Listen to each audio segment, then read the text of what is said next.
these trending stories have to do with video. And it's one of the best videos of the day, that situation in Bangkok. Stuff is blowing up, stuff is on fire. But there's a backstory here. Totally. And a lot of people are wondering, Brooke, is this the end of Thailand? Is this the change of government? Is there a revolution coming? Take us through this. Perhaps, perhaps not. Let me get to briefly just the headline. This is huge news out of Thailand today. It's been going on, the protests, the violence for weeks, but after hours of intense street battles, the red shirt leadership, remember they're the anti-government protesters, they surrendered. They're essentially ending this tense standoff between the Thai army that's really troubled Bangkok and even parts of northern Thailand for weeks. But there's this backstory, and this is what I found fascinating, and let me enlighten you, okay? There's some people say, someone who could have stopped the violence, and that is King Bhumibol Adulyadej. That was him right there in the wheelchair?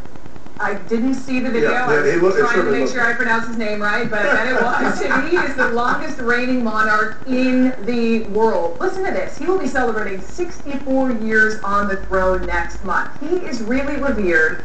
As I've talked to people about this today, really to the point of being worshipped. There's actually this law in Thailand, so if you defame or try to threaten or insult the king, you can go to jail. This is a huge deal in Thailand. Technically, he's the head of the state, but he's like the constitutional monarchy in Britain, who plays largely symbolic role, all right? But what sets King Bhumibol apart when times get tough, you have protests, you have coups, the king intervenes. The nation listens, and it steers Thailand back to democracy. I want to tie this all together with what's happening today, but let me go back in time. In 1992, you have this political crisis in Thailand. Okay, you have two military leaders. They were actually summoned before the king after days and days of violent clashes between pro-democracy campaigners and the army.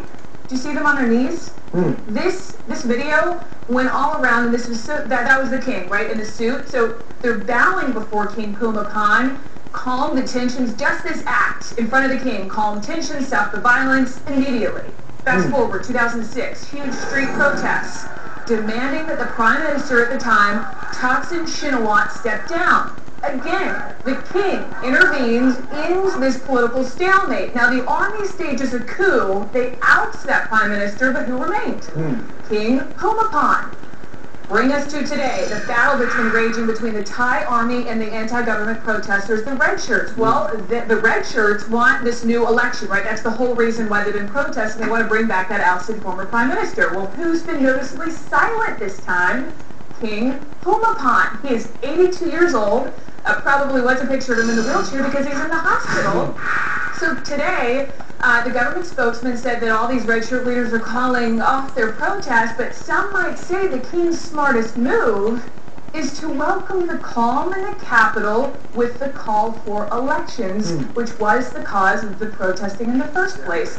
But the concern here, and this is where it ties into his son and possibly his grandson, once the king is gone, the divisions among the Thais of the poor majority versus the elites, it might erupt. The son would succeed him, but in talking to your friends who know Thailand, not so popular. Yeah, I have a friend, Adam, who is over there, Adam Darrow. He's been living there for quite some time. Yeah. He's convinced the king is very popular. The grandson is very popular, but the prince, and he's the one who would be taking over. Not so much. They think he's a dork.